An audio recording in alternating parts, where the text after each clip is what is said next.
Hello student, welcome to our YouTube channel Bombo education. আমি তোমাদের সাথে রয়েছি মৌ ম্যাম। আমরা Indian polity by M Laxmikanth এই বইটার একটা সিরিজ শুরু করেছিলাম, যার ফার্স্ট চ্যাপ্টার কনস্টিটিউশন ফ্রেমওয়ার্কের প্রথম 5টা টপিক অলরেডি আমি চ্যানেলে আপলোড করে দিয়েছি। আজকে আমরা পড়বো টপিক 6, সেটা হলো সিটিজেনশিপ। সিটিজেনশিপ কথার অর্থ হলো নাগরিকত্ব, অর্থাৎ আমাদের ইন্ডিয়ার যারা সিটিজেন তাদের ইন্ডিয়ার সিটিজেন হওয়ার জন্য কি কি ক্রাইটেরিয়ার মধ্যে দিয়ে যেতে হবে, এই সেশনে আমরা সেইটা নিয়ে ডিসকাস করব। তো চলো স্টার্ট করা যাক আজকের সেশন। প্রথমেই আমাদের যেটা বুঝতে হবে যে সিটিজেনশিপ কথার মিনিং কি বা এই কথার সিগনিফিকেন্স কি রয়েছে। প্রথমেই আমি যেটা বলবো সেটা হলো ইন্ডিয়ার দু ধরনের মানুষ দেখা যায়। এক, যারা ইন্ডিয়ার সিটিজেন অর্থাৎ ইন্ডিয়ার নাগরিক। সেকেন্ড হচ্ছে গিয়ে যারা বিদেশি অর্থাৎ অন্য কোনো জায়গা থেকে ইন্ডিয়ায় এসে বসবাস করছে, তাদের আমরা কি বলবো? তাদের আমরা এলিয়েন্স বলবো। এবার এই সিটিজেনরা কিছু এক্সক্লুসিভ রাইট পায়। সেই রাইটটাকে আমরা কি বলি? সেই রাইটটাকে আমরা ফান্ডামেন্টাল রাইট বলি, বাংলায় যাকে বলি মৌলিক অধিকার। এই ফান্ডামেন্টাল রাইট অনুযায়ী যে অধিকারগুলো কনস্টিটিউশন ইন্ডিয়ার সিটিজেনদের দিয়েছে, সেই রাইটগুলোর মধ্যে কোনো একটার যদি সিটিজেনদের না দেওয়া হয়, সেই পার্টিকুলার সিটিজেন, সেই পার্টিকুলার নাগরিক এই রাইটের এগেনস্টে কিন্তু আইনি পদক্ষেপ নিতে পারে। ওকে, তো এই ফান্ডামেন্টাল রাইটগুলো কনস্টিটিউশনের সিটিজেনদের দেওয়া গ্যারেন্টি রাইট, যার কোনো একটা যদি সিটিজেন না পায় তার এগেনস্টে কিন্তু সেই সিটিজেন লিগাল অ্যাকশন নিতে পারে। ওকে, যেই সুবিধাটা এলিয়েন্স বা বিদেশিরা পায় না। এই এলিয়েন্সদের মধ্যে কিন্তু ডিভিশন রয়েছে। কি ডিভিশন? এক হচ্ছে গিয়ে ফ্রেন্ডলি এলিয়েন্স, সেকেন্ড হচ্ছে গিয়ে এনিমি এলিয়েন্স। ফ্রেন্ডলি এলিয়েন্স আমরা কাদের বলবো? ফ্রেন্ডলি এলিয়েন্স আমরা বলবো যাদের সাথে ইন্ডিয়ার বন্ধুত্বপূর্ণ সম্পর্ক। যেই সব দেশের সাথে ইন্ডিয়ার বন্ধুত্বপূর্ণ সম্পর্ক, সেই সব দেশের থেকে যদি কোনো মানুষ ইন্ডিয়া এসে থাকে তখন তাদের আমরা বলবো ফ্রেন্ডলি এলিয়েন্স।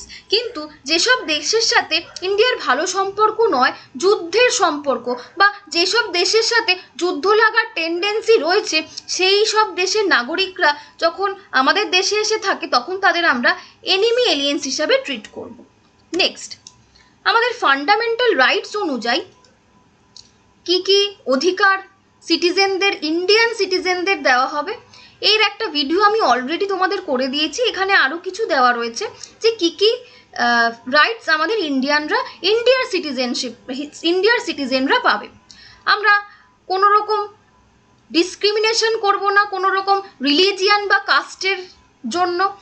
সমস্ত ধর্ম এবং সমস্ত কাস্টের মানুষদের আমরা সেম ট্রিট করব। আমাদের প্রত্যেক সিটিজেনকে ইকুয়াল অপরচুনিটি দেওয়া হয়। আমাদের সমস্ত ফ্রিডম রয়েছে কিসের ক্ষেত্রে? আমরা যে কোনো ভাষার ক্ষেত্রে আমাদের ফ্রিডম রয়েছে, আমাদের যে কোনো এক্সপ্রেশনের ক্ষেত্রে ফ্রিডম রয়েছে, আমাদের যে কোনো মুভমেন্টের ক্ষেত্রে ফ্রিডম রয়েছে, ইনফ্যাক্ট আমাদের যে কোনো প্রফেশনের ক্ষেত্রেও ফ্রিডম রয়েছে। কেউ আমার ওপর চাপিয়ে দিতে পারে না যে আমাকে ডাক্তারই হতে হবে, আমি অন্য কোনো প্রফেশন চুজ করতে পারি না। এইটা আমাদের যেই রাইটগুলো আমি বললাম, এগুলো কিন্তু কনস্টিটিউশনের আর্টিকেল ওয়াইজ বলা। যেমন ফার্স্টেরটা আর্টিকেল 15, পরেরটা আর্টিকেল 16, পরেরটা আর্টিকেল 19। এডুকেশনাল যে রাইটগুলো রয়েছে সেগুলো আর্টিকেল 29 অ্যান্ড 30-তে বলা রয়েছে। এডুকেশনাল রাইট অনুযায়ী আমি বলবো যে প্রত্যেকে, যেমন বড়লোকের ছেলেমেয়েরাও সেম এডুকেশন রাইট পাবে, সেরকম গরিবের ছেলেমেয়েরাও কিন্তু সেম এডুকেশন রাইট পাবে। এখানে আমরা কোনো রকম ডিসক্রিমিনেশন করব না। আর কি খুব ইম্পর্টেন্ট সেটা হচ্ছে আমরা ভোটিং রাইট পাবো। এবং লাস্ট যেটা ইন্ডিয়ার সিটিজেনদের জন্য খুব ইম্পর্টেন্ট একটা রাইট, সেটা হলো একমাত্র তুমি যদি ইন্ডিয়ার সিটিজেনশিপ নাও বা ইন্ডিয়ার সিটিজেন হও, তবেই কিন্তু তুমি ইন্ডিয়ার পার্লামেন্ট এবং স্টেট লেজিসলেটরের মেম্বার হতে পারবে। অন্য কেউ কিন্তু এসে এই মেম্বারশিপটা নিতে পারবে না। তো এই ফান্ডামেন্টাল রাইটসের ভিত্তিতে কিছু ফান্ডামেন্টাল ডিউটিস থেকে যায় ইন্ডিয়ার সিটিজেনদের জন্য। যেমন ইন্ডিয়ার সিটিজেনদের ট্যাক্স পে করতে হয়, এবং আমাদের ন্যাশনাল ফ্ল্যাগ এবং ন্যাশনাল অ্যানথেমের ওপর একটা ফান্ডামেন্টাল ডিউটিস থেকেই যায়। ন্যাশনাল অ্যানথেম নিয়ে যেটা বলি, আমি আগের ভিডিওতেও বলেছি, ধরো এখন আমাদের সিনেমা হলে সিনেমা স্টার্ট হওয়ার আগেই ন্যাশনাল অ্যান্থেম জাতীয় সঙ্গীত বাজছে। তো কেন বাজে, হঠাৎ করে এই জিনিসটাকে অ্যাড করা হলো কেন? ধরো তোমার পাশে যে রয়েছে সে তোমার কাস্টের নয়, তোমার পেছনে যে বসে রয়েছে সে তোমার থেকে অনেক গরিব, তোমার সামনে যে বসে রয়েছে সে তোমার ভাষা জানে না। তো এই এত রকম গ্যাদারিং একটা জায়গার মধ্যে রয়েছে, তো যখনই এই ন্যাশনাল অ্যান্থেম বাজিয়ে, যখন ন্যাশনাল অ্যান্থেম বাজানো হবে, জাতীয় সঙ্গীত বাজানো হবে, কিছু সময়ের জন্য এই সমস্ত মানুষ, এই সমস্ত গ্যাদারিং পিপলরা কিন্তু নিজেদের সব কিছু ভুলে গিয়ে দাঁড়িয়ে সসম্মানে ইন্ডিয়ার অ্যান্থেমকে সম্মান জানাবে, যে কোথাও গিয়ে আমরা কোথাও গিয়ে আমাদের একটাই স্টেটাস যে আমরা ভারতীয়, আমরা ইন্ডিয়ার সিটিজেন। ওই জন্য এই পুরোটাকে আমরা ইন্ডিয়ার ফান্ডামেন্টাল ডিউটির মধ্যে অ্যাড করি। নেক্সট হচ্ছে গিয়ে constitutional provision. Constitution provision wise আমাদের ইন্ডিয়ার সিটিজেনদের কি হিসাবে ইন্ডিয়ার সিটিজেন বানানো হবে সের একটা অ্যাক্ট বা ডিল করে যায়। যেমন ধরো, এখানে আমি আরেকটু ডিটেলে বলি, কনস্টিটিউশনের পার্ট 2-তে আর্টিকেল 5 থেকে আর্টিকেল 11 পর্যন্ত যে আর্টিকেলগুলো লেখা হয়, সেই আর্টিকেলগুলো ইন্ডিয়ার সিটিজেনশিপের সাথে ডিল করে। অর্থাৎ এই অ্যাক্টে বা এই আর্টিকেলগুলোতে ইন্ডিয়ার সিটিজেনরা কি হিসাবে ইন্ডিয়ার সিটিজেনে পরিণত হবে সেই সম্পূর্ণ জায়গাটা বলে দেওয়া রয়েছে। কিন্তু এখানে একটা টুইস্ট রয়েছে। কি টুইস্ট? সেই টুইস্টটা হলো 26শে জানুয়ারি 1950 এই ডেট পর্যন্ত যারা ইন্ডিয়ার সিটিজেন ছিল, অর্থাৎ যারা ইন্ডিয়ায় বাস করেছে বা অন্য কোনো জায়গা থেকে ইন্ডিয়ায় এসছে বা ইন্ডিয়া থেকে অন্য কোনো জায়গায় চলে গেছে, সেই সমস্ত মানুষরা কি হিসাবে ট্রিট হবে সেইটা কিন্তু এই আর্টিকেল 5 থেকে 11 পর্যন্ত বলে যাওয়া রয়েছে। 26শে জানুয়ারি 1950-এর পর যেসব মানুষ ইন্ডিয়ায় জন্মাবে বা ইন্ডিয়া থেকে অন্য জায়গায় যাবে বা অন্য কোনো জায়গা থেকে ইন্ডিয়ায় আসবে, তাদের কিভাবে ডিল করা হবে সেগুলো কিন্তু এই অ্যাক্টে বলা নেই। সেইগুলোর সাথে কে ডিল করবে? সেই জায়গাগুলোর সাথে ডিল করবে আমাদের পার্লামেন্ট। সেই আমাদের কনস্টিটিউশনের এই অ্যাক্টগুলোর মধ্যে একটা অ্যাক্টে বলে দেওয়া রয়েছে যে 26শে জানুয়ারি 1950-এর পর থেকে যে কোনো সিটিজেনশিপ সংক্রান্ত যে কোনো তথ্য সম্পূর্ণ হ্যান্ডেল করবে পার্লামেন্ট। যার ফলে পার্লামেন্ট একটা সিটিজেনশিপ অ্যাক্ট পাস করে 1955-তে। তো এটা বলা ভুল যে 1955-র সিটিজেনশিপ অ্যাক্ট এখনও কন্টিনিউ হচ্ছে, এমনটা একদমই ভাবার দরকার নেই। এটা প্রচুরবার অ্যামেন্ডমেন্ট করা হয়েছে প্রয়োজন মতো। যখনই আমাদের কিছু ইম্পর্টেন্ট জায়গা প্রয়োজন হয়েছে, আমরা কিন্তু এই অ্যাক্ট দিয়ে, এই সিটিজেনশিপ অ্যাক্ট পাস করে সেটাকে অ্যামেন্ড করে নিয়েছি। তোমরা সবাই জানো হয়তো যে 2019-এও খুব ইম্পর্টেন্ট একটা অ্যামেন্ডমেন্ট অ্যাক্ট পাস হয়, যেটা প্রথমে সিটিজেনশিপ অ্যামেন্ডমেন্ট বিল হিসাবে ছিল ক্যাব, পরবর্তীকালে সেটা CAA বা সিটিজেনশিপ অ্যামেন্ডমেন্ট অ্যাক্ট হিসাবে পরিণত হয়। এই ওয়ার্ডটার সাথে কিন্তু তোমরা সকলেই পরিচিত। এটা নিয়ে কিন্তু খুব সুন্দর একটা গানও আছে, আশা করি তোমরা সবাই জানো। যাই হোক, নেক্সট। তো এবার আমরা পড়ে নেব যে আর্টিকেল 5 থেকে আর্টিকেল 11 পর্যন্ত কি কি অ্যাক্ট রয়েছে, যেগুলো 26শে জানুয়ারি 1950 এই পর্যন্ত যে নাগরিকরা ইন্ডিয়ায় ছিল তাদের সাথে ডিল করত। ওকে, তো আর্টিকেল 5 অনুযায়ী কি রয়েছে? আর্টিকেল 5-এ তো ইন্ডিয়ার সিটিজেন হওয়ার জন্য বা ইন্ডিয়ার ডোমিসাইল বা ইন্ডিয়ায় বসবাস করার জন্য তোমাকে 3টে কন্ডিশন মানতে হবে। কি কি কন্ডিশন?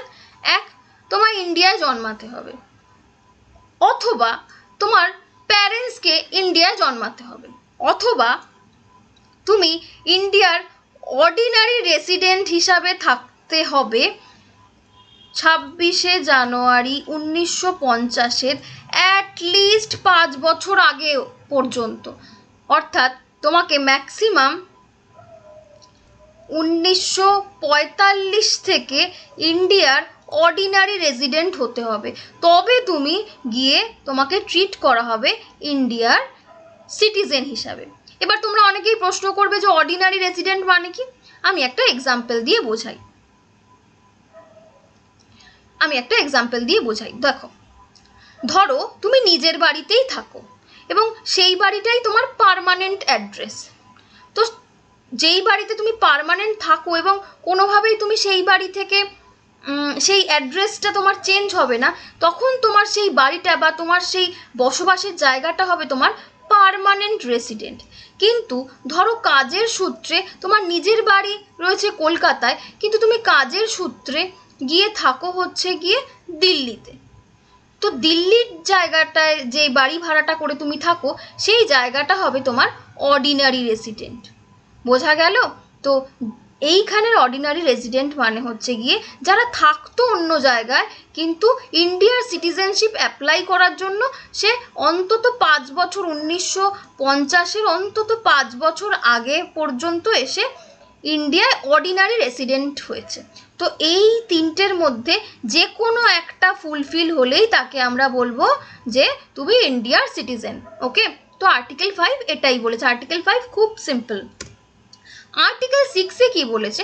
আর্টিকেল 6-এ বলেছে ধরো কেউ পাকিস্তান থেকে ইন্ডিয়ায় এসেছে, তো তাকেও আমরা ইন্ডিয়ার সিটিজেন হিসাবে ট্রিট করতে পারি, কিন্তু তার জন্য আবার একটা শর্ত রয়েছে। কি শর্ত?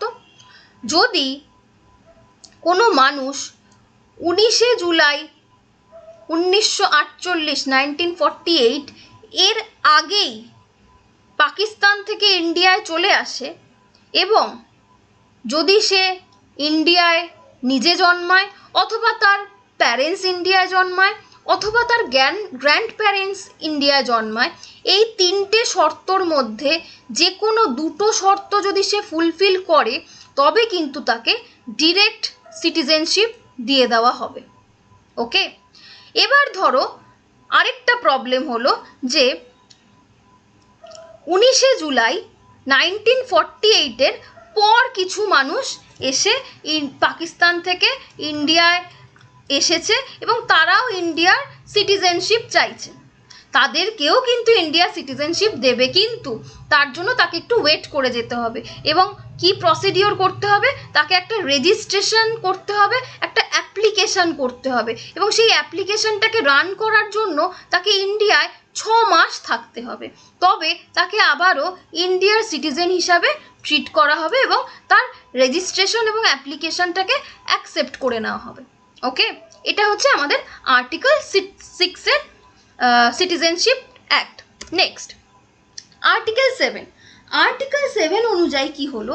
ধরো কেউ ইন্ডিয়া থেকে পাকিস্তানে চলে গেছে। কবে গেছে? 1 মার্চ 1947-এর পর। ওকে, তো যখনই সে 1 মার্চ 1947-এর পর ইন্ডিয়া থেকে পাকিস্তানে চলে গেছে, তখনই তাকে প্রথমেই ধরে নেওয়া হয়েছিল যে সে কোনোভাবেই আর ইন্ডিয়ার সিটিজেন নয়।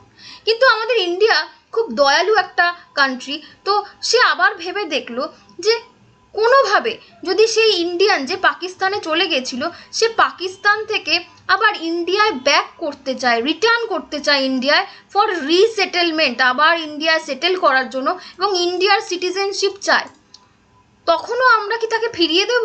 না, আমরা তাকে অ্যাকসেপ্ট করব, কিন্তু তার জন্য তাকে ওই সেম আগেরটায় যেরকম বললাম একটা অ্যাপ্লিকেশন ফর্ম ভরতে হবে এবং নিজেকে রেজিস্টার করতে হবে। তাকে ওই 1947-এর 19 জুলাই 1948-এর পর যারা ইন্ডিয়া এসছে এবং ইন্ডিয়ার সিটিজেনশিপ চাইছে, তাদেরকেও কিন্তু একই ক্যাটাগরিতে ট্রিট করা হবে।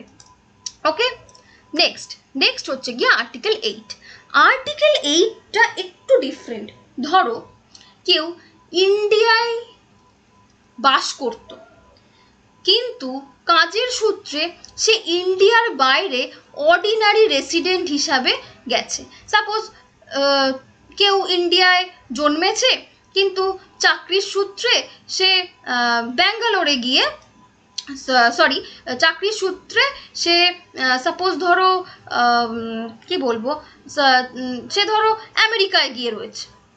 আমেরিকার অর্ডিনারি রেসিডেন্ট হিসাবে রয়েছে, তো তাকেও ইন্ডিয়া সিটিজেন হিসাবে অ্যাকসেপ্ট করবে। কিভাবে করবে? যদি সে ইন্ডিয়ায় জন্মায়, যদি তার প্যারেন্টস ইন্ডিয়ায় জন্মায়, অথবা তার গ্র্যান্ড প্যারেন্টস ইন্ডিয়ায় জন্মায়। কোন ইন্ডিয়া? আনডিভাইডেড ইন্ডিয়া, মানে যখন ইন্ডিয়া পাকিস্তান ভাগ হয়নি সেই সময় তাকে এই কন্ডিশনগুলো ফিল আপ করতে হবে, তবে সে ইন্ডিয়ার সিটিজেন হিসাবে অ্যাকসেপ্ট হবে। ইন্ডিয়ার সিটিজেন শুধু এই তিনটেই ফিল আপ করলে, পূর্ণ করলে হবে না, তাকে আবারও কি করতে হবে? তাকে একটা রেজিস্ট্রেশন করতে হবে, অ্যাপ্লিকেশন করতে হবে, এবং তার ইন্ডিয়ার যে রিপ্রেজেন্টেটিভ রয়েছে, ডিপ্লোম্যাটিক রিপ্রেজেন্টেটিভ বা কনসিউলার, তার কাছে গিয়ে সে অ্যাপ্লিকেশনটা করতে হবে যে আমি ইন্ডিয়ার সিটিজেন হতে চাই এবং আমি ইন্ডিয়ার পার্মানেন্ট রেসিডেন্ট ছিলাম এক সময়, কিন্তু এখন আমি কাজের সূত্রে অন্য জায়গার অর্ডিনারি রেসিডেন্ট, এবং আমি এই যে শর্তগুলো রয়েছে সেই শর্তগুলো ফিল আপ করি। শর্তগুলোর মধ্যে যে কোনো একটা ফিল আপ করলেই হবে, এই জন্য আমি দেখো সবগুলো স্ল্যাশ স্ল্যাশ দিয়ে রেখেছি, যে কোনো একটা শর্ত আমি ফিল আপ করি, ফুলফিল করি, তাই আমাকে ইন্ডিয়ার সিটিজেনশিপ দিন। তো তার জন্য এই রিপ্রেজেন্টেটিভ তোমাকে কি করবে? আবার একটা অ্যাপ্লিকেশন ফর্ম দেবে, যার জন্য তোমাকে রেজিস্ট্রেশন করতে হবে, এবং তুমি ইন্ডিয়ার সিটিজেন হিসাবে অ্যাকসেপ্টেড হয়ে যাবে। Next, article 9। আর্টিকেল 9 অনুযায়ী কেউ ধরো বলছে আমি ইন্ডিয়ার সিটিজেনশিপ আমার আর ভালো লাগছে না, আমি এবার অন্য জায়গায় সিটিজেনশিপ নিতে চাই। ইন্ডিয়া তাকে বলবে মোস্ট ওয়েলকাম, তুমি অন্য কোনো জায়গার সিটিজেনশিপ নিয়ে নাও, তুমি ভলেন্টারিলি কোনো জায়গার সিটিজেনশিপ অ্যাকোয়ার করতে পারো। সেই ফরেন কান্ট্রি যদি তোমার সিটিজেনশিপ অ্যাকসেপ্ট করে নেয়, তাহলে ইন্ডিয়া তোমার সিটিজেনশিপটা ক্যান্সেল করে দেবে, কারণ ইন্ডিয়া কিন্তু ডুয়েল সিটিজেনশিপ রাখবে না। মানে তুমি ইন্ডিয়ার সিটিজেন রয়েছো, আবার তুমি ভলেন্টারিলি অন্য কোনো কান্ট্রির সিটিজেনশিপ নিয়েছো, তখন কিন্তু ইন্ডিয়া তোমার যে আগের ইন্ডিয়ান সিটিজেনশিপটা ছিল সেটাকে ক্যান্সেল করে দেবে, কারণ ইন্ডিয়া ডুয়েল সিটিজেনশিপ রাখে না। একটা সিটিজেনশিপ তুমি যেই ফরেনের পেয়ে গেলে তোমাকে কিন্তু আগের সিটিজেনশিপটা ক্যান্সেল করে দেবে। ওকে, নেক্সট, আর্টিকেল 10। আর্টিকেল 10 ওয়াইজ যদি কোনো মানুষ একবার ইন্ডিয়ার সিটিজেন হয়ে যায়, তবে তাকে আর কোনোদিন সেটাকে রিনিউ বা কন্টিনিউ করতে হবে না, রিনিউ করতে হবে না। যেমন আমাদের ড্রাইভিং লাইসেন্স রিনিউ করতে হয়, কোনো জায়গার মেম্বারশিপ থাকলে, লাইব্রেরির মেম্বারশিপ থাকলে সেটাও রিনিউ করতে হয়, কিন্তু এইটা এমন একটা অ্যাক্ট আর্টিকেল 10 অনুযায়ী যে একবার যদি কেউ ইন্ডিয়ার সিটিজেনশিপ পেয়ে যায়, তাকে আর কোনোদিন সেটাকে রিনিউ করতে হবে না, এটা কন্টিনিউ হতে থাকবে। এবং লাস্ট, আর্টিকেল 11-এ ক্লিয়ারভাবে বলে দেওয়া থাকে যে 26শে জানুয়ারি 1950 এই ডেটের পর থেকে যারা ইন্ডিয়ায় জন্মাবে বা ইন্ডিয়ায় আসবে বা অন্য কোনো জায়গা থেকে ইন্ডিয়ায় অন্য কোনো জায়গা থেকে বা ইন্ডিয়া থেকে অন্য কোনো জায়গায় চলে যাবে, সেই সমস্ত সিটিজেন যারা ইন্ডিয়ার সিটিজেনশিপ চাইবে, তাদের সাথে কিভাবে ডিল করা হবে সেইটা সম্পূর্ণ ঠিক করবে পার্লামেন্ট। পার্লামেন্টের ওপর এই সিটিজেনশিপের সম্পূর্ণ দায়িত্ব দিয়ে দেওয়া হলো, অর্থাৎ এই ডেটটা হচ্ছে গিয়ে ডেডলাইন।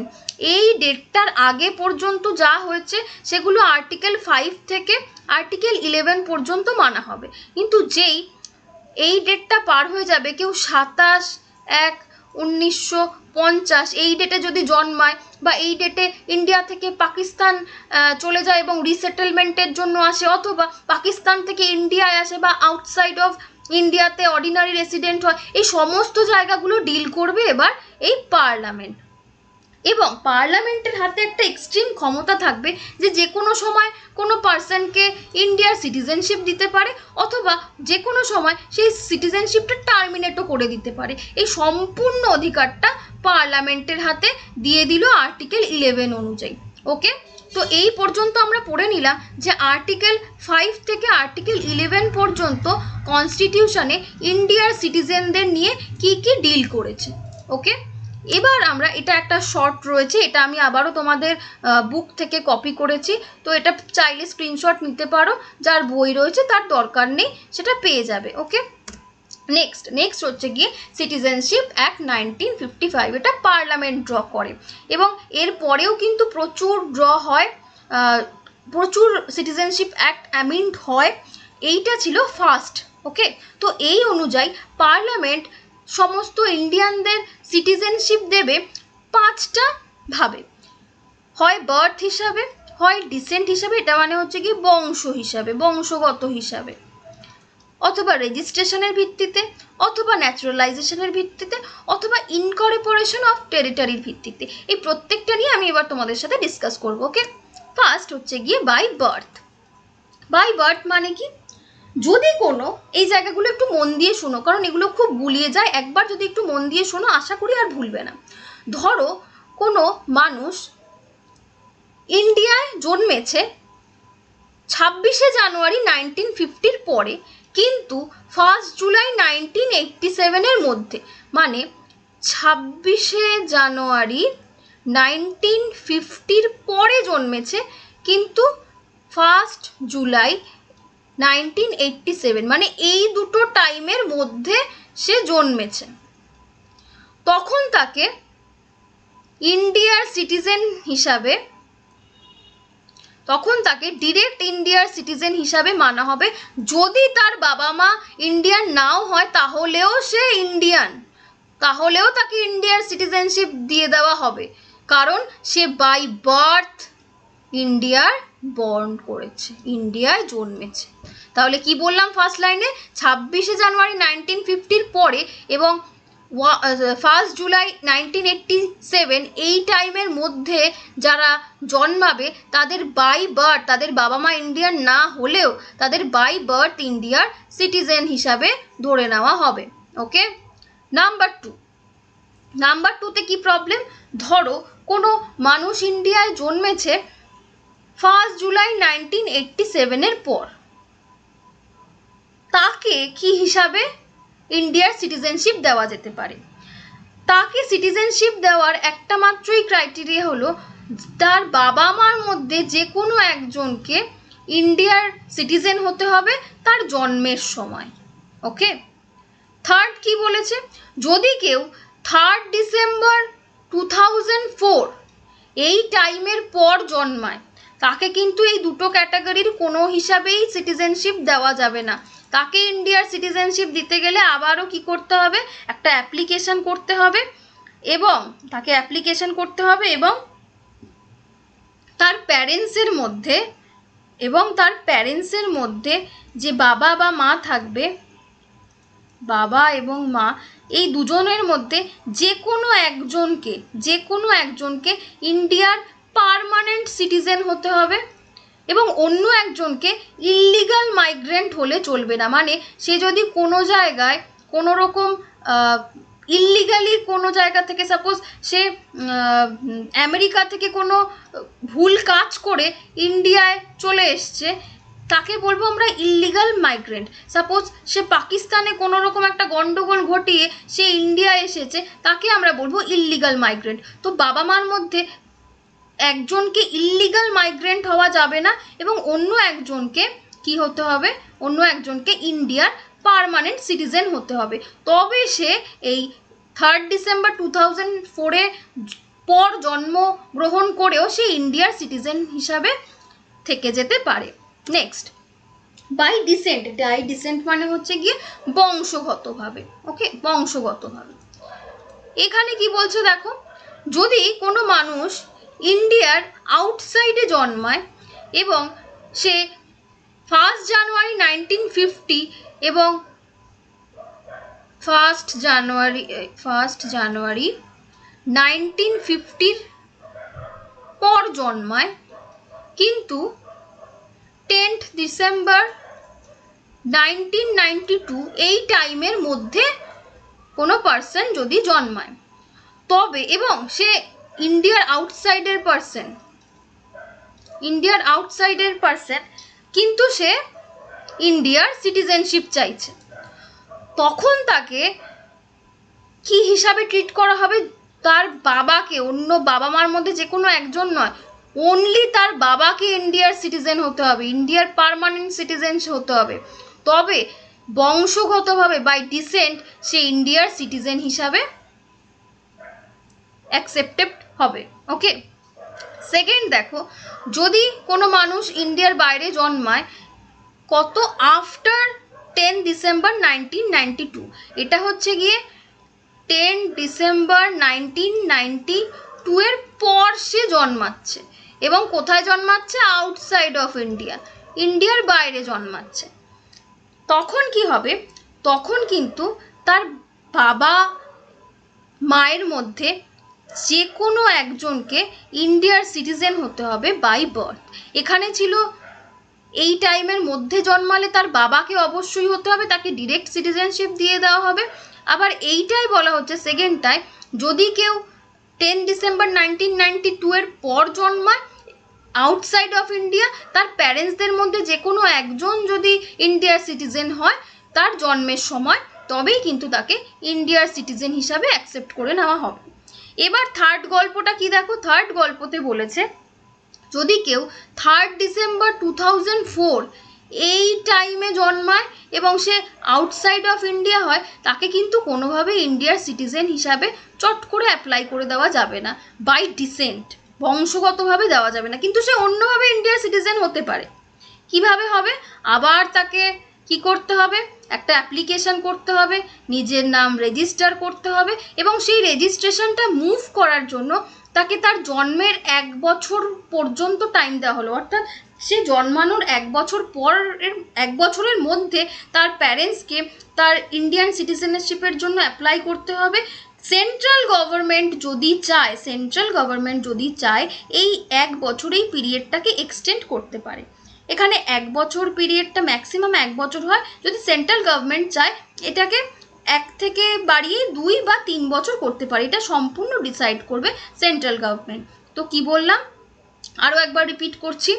ফার্স্ট, যদি 26শে ডিসেম্বর 1950 থেকে 10th ডিসেম্বর 1992 এর মধ্যে কেউ জন্মায়, তবে আউটসাইড অফ ইন্ডিয়া, তবে তাকে ইন্ডিয়ার সিটিজেন হিসাবে অ্যাকসেপ্ট করা হবে। যদি তার বাবা ইন্ডিয়ার সিটিজেন হয় তবে সে বংশগতভাবে ইন্ডিয়ারই সিটিজেন। যদি কেউ 10th ডিসেম্বর 1992 এর পর জন্মায় আউটসাইড অফ ইন্ডিয়া, তাকে বাবা বা মার মধ্যে যে কোনো একজনকে ইন্ডিয়ার সিটিজেন হতে হবে তার জন্মের সময়। থার্ডে আমরা কি বলছি?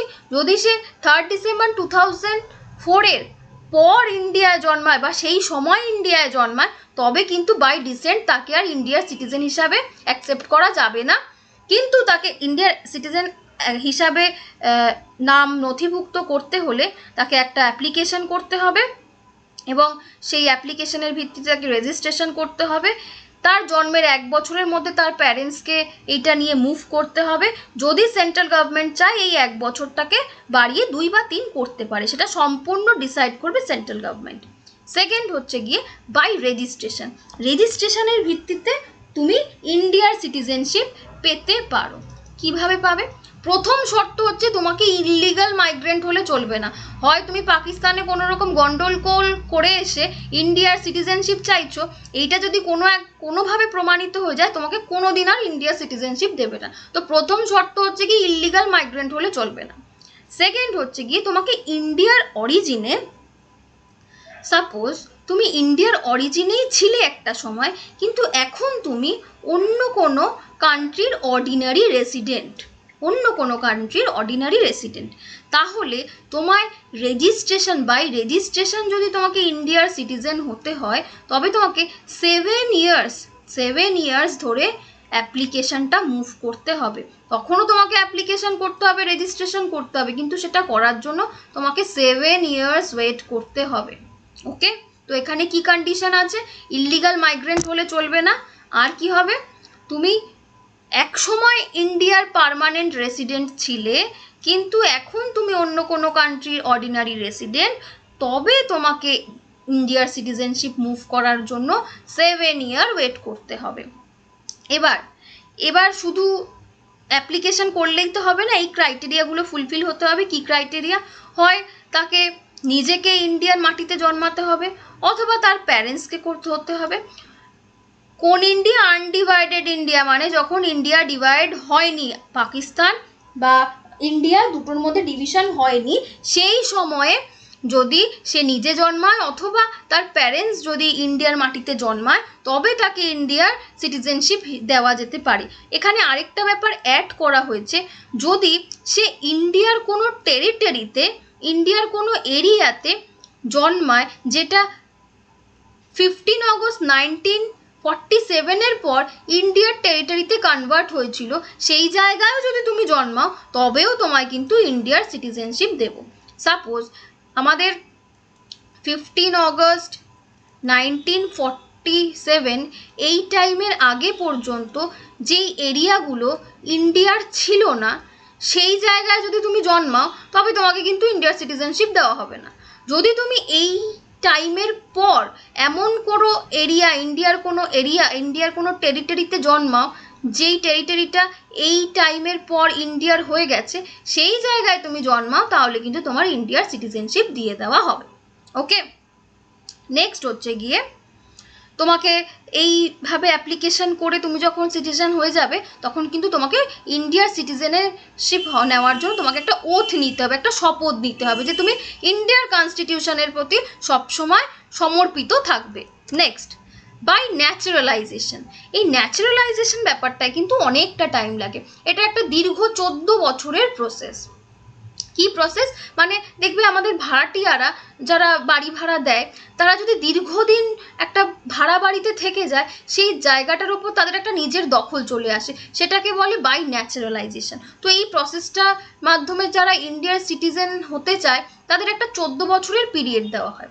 সেই 14 বছর অনুযায়ী লাস্ট 11 বছর তাকে ইন্ডিয়ার অর্ডিনারি রেসিডেন্ট হিসাবে থাকতে হবে এবং একটা অ্যাপ্লিকেশন ড্র করতে হবে এবং সেই অ্যাপ্লিকেশন অনুযায়ী তাকে রেজিস্ট্রেশন হতে হবে এবং এই জিনিসটাকে মুভ করার জন্য তাকে লাস্ট 1 বছর ইন্ডিয়ার অর্ডিনারি রেসিডেন্ট হতে হবে। মানে টোটাল 14 বছরের মধ্যে তাকে 12 বছর ইন্ডিয়ার অর্ডিনারি রেসিডেন্ট থাকতে হবে, তবে সে বাই ন্যাচারালাইজেশন ইন্ডিয়ার সিটিজেন হতে পারবে। ওকে, এছাড়াও আর কি কি ফুলফিল করতে হবে? এছাড়াও যে ফুলফিল করতে হবে যে যেই পার্সন ইন্ডিয়ার সিটিজেনশিপ চাইছে সে এখন অন্য কোনো কান্ট্রির সিটিজেনশিপ নিয়ে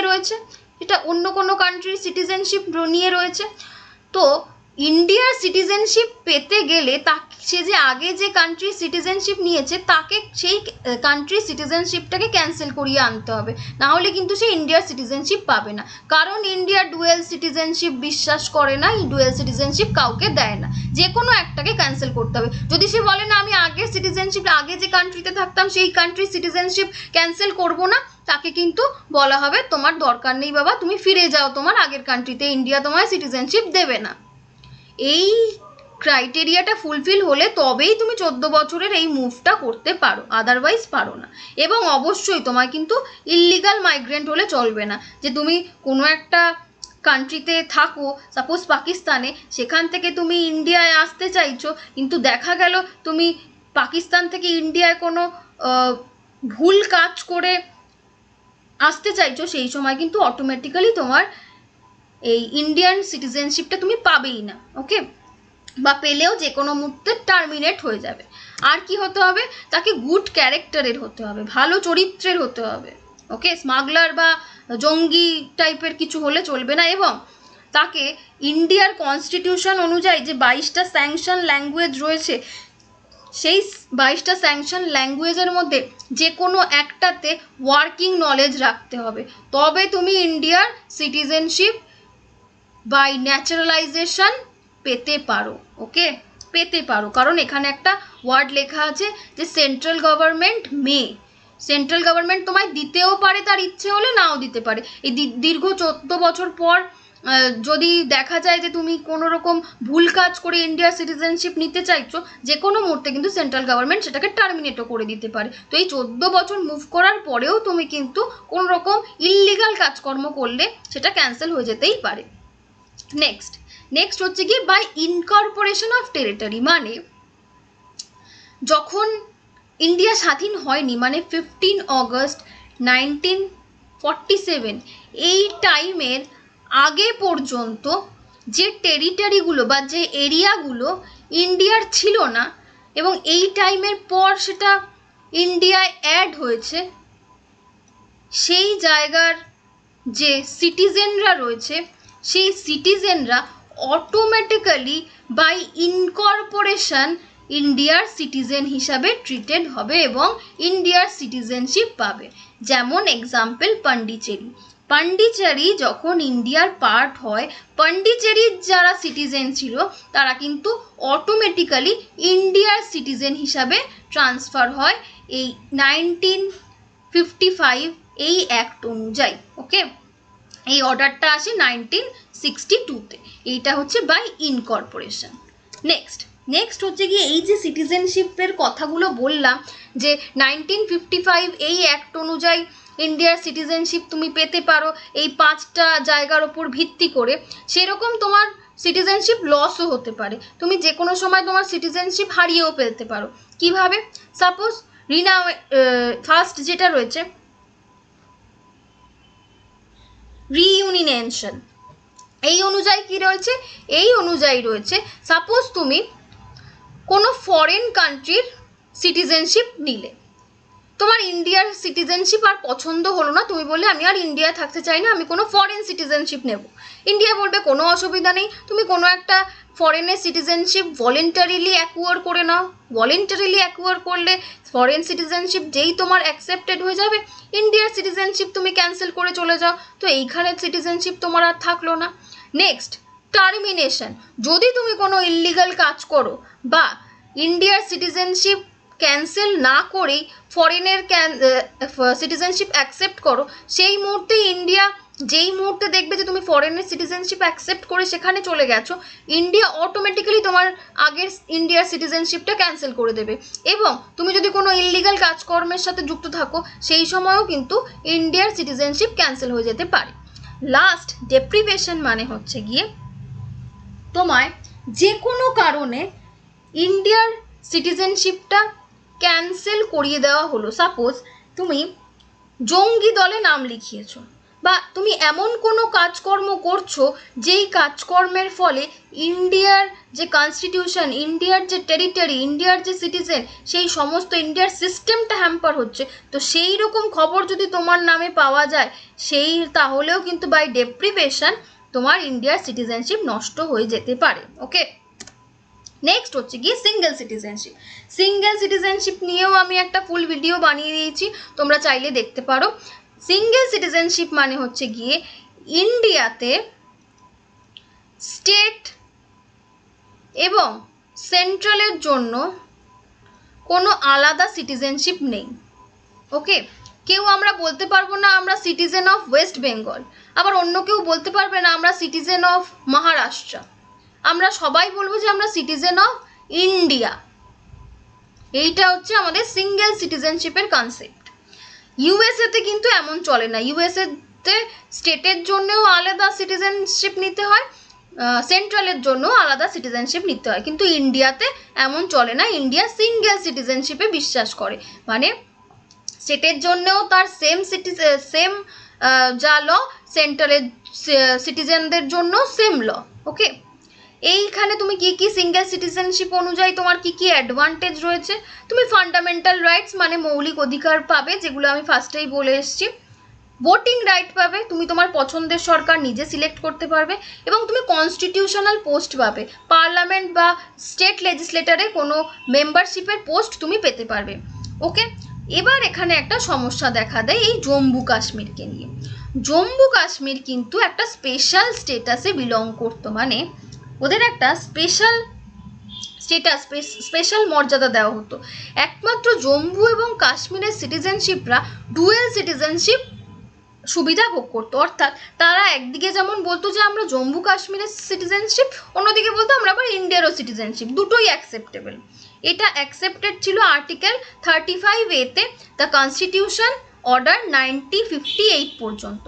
কিন্তু এখন পরবর্তীকালে 2019 অনুযায়ী জম্মু কাশ্মীরের এই স্পেশাল স্টেটাসটা অ্যাবলিশ করে দেওয়া হয়, টার্মিনেট করে দেওয়া হয়, এবং তাদের জন্য একটা নিউ প্রেসিডেন্টাল অর্ডার আসে, দ্য কনস্টিটিউশন অর্ডার 2019। এই অনুযায়ী কিন্তু জম্মু কাশ্মীরও এখন বলবে সিঙ্গেল সিটিজেনশিপ যে তারা ইন্ডিয়ান। ওকে, তারা আর বলতে পারবে না যে তারা সিটিজেন অফ জম্মু কাশ্মীর, এবার তারা বলবে তারা সিটিজেন অফ ইন্ডিয়ান, তারা ইন্ডিয়ান সিটিজেন। ওকে, নেক্সট হচ্ছে গিয়ে ওভারসিজ সিটিজেনশিপ অফ ইন্ডিয়া, মানে যারা বিদেশি লোকজন রয়েছে তাদের সাথে ইন্ডিয়া তাদের সিটিজেনশিপে হিসাবে ইন্ডিয়া কিভাবে ডিল করবে। সাপোজ কেউ আমেরিকার সিটিজেন, সে ইন্ডিয়ায় আসার জন্য বা ইন্ডিয়ায় কাজ করার জন্য বা ইন্ডিয়ায় কোনো রকম ব্যবসা বাণিজ্য করার জন্য বা এনি কাইন্ড অফ থিং ইন্ডিয়ায় সে একটা সিটিজেনশিপ চাইছে, ইন্ডিয়ায় আসার জন্য সে একটা লাইসেন্স চাইছে, সে ইন্ডিয়ায় আসার জন্য একটা পারমিট চাইছে, তাকে কিন্তু এই ওসিআই এর মাধ্যমে এই পারমিটটা দেওয়া হলো।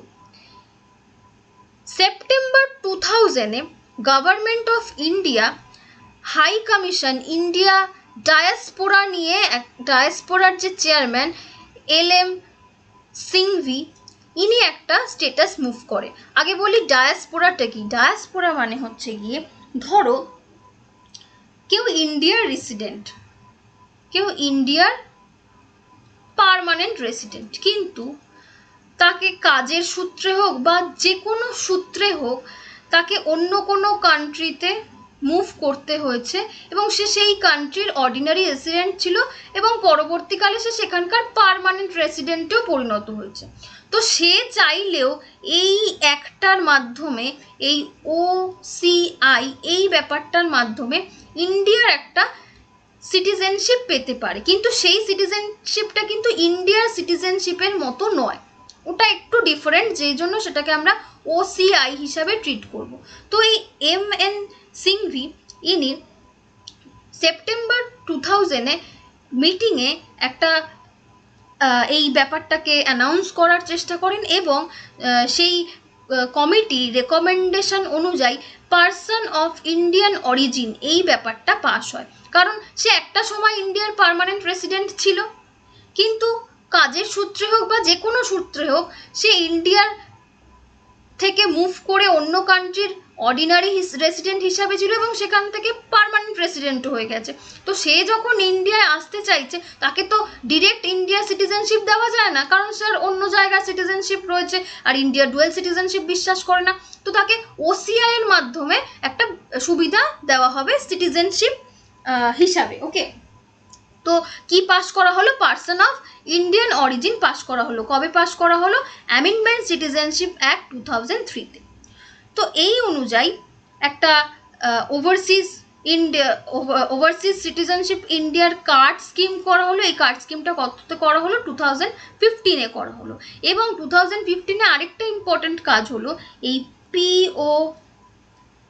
PIO এবং OCI এই দুটোকে মার্চ করে দেওয়া হলো, যে এই দুটোর মানে একটাই, overseas citizen of India card holder. মানে এই যে গল্পটা আমি একটু আগে তোমাদের সাথে বললাম, এই গল্পের মধ্যে যারা পড়ে, যেসব পার্সনরা পড়ে, তাদেরকে এখন থেকে এই হিসাবে ট্রিট করা হবে। ওকে, তো তাদের কি কি এলিজিবিলিটি থাকতে হবে?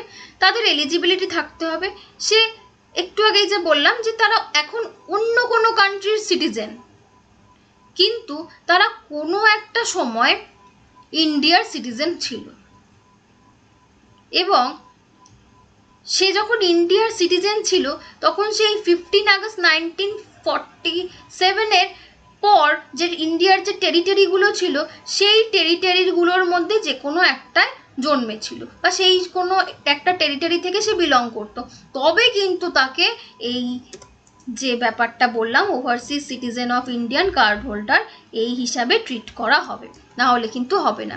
এবং এটা একটা, এবং যদি কোনো পার্সন কোনো OCI কার্ড হোল্ডারকে বিয়ে করে, তবেও যে বিয়ে করলো সেও কিন্তু রেজিস্ট্রেশন করতে পারবে এই কার্ড হোল্ডার হিসাবে, কিন্তু আফটার 2 ইয়ার্স, 2 বছর পর। এবং এখানে একটা স্পেশাল কন্ডিশন রয়েছে, কোনো এই যে ব্যাপারটা আমি বললাম, এই overseas citizenship Indian card holder যারা থাকবে, OCI কার্ড হোল্ডার, তারা কিন্তু যদি পাকিস্তান, বাংলাদেশ বা এমন কোনো কান্ট্রি থেকে আসে যেই কান্ট্রিগুলো ইন্ডিয়ান গভর্নমেন্টের নাম নথিভুক্ত নেই, সেই কান্ট্রি থেকে এসে ইন্ডিয়া যদি বলে যে আমি সিটিজেনশিপ নিতে চাই বা OCI কার্ড হোল্ডার হতে চাই, তবে কিন্তু ইন্ডিয়ান গভর্নমেন্ট সেটা দেবে না। ওকে, নেক্সট হচ্ছে কি তারা কি কি বেনিফিট পাবে।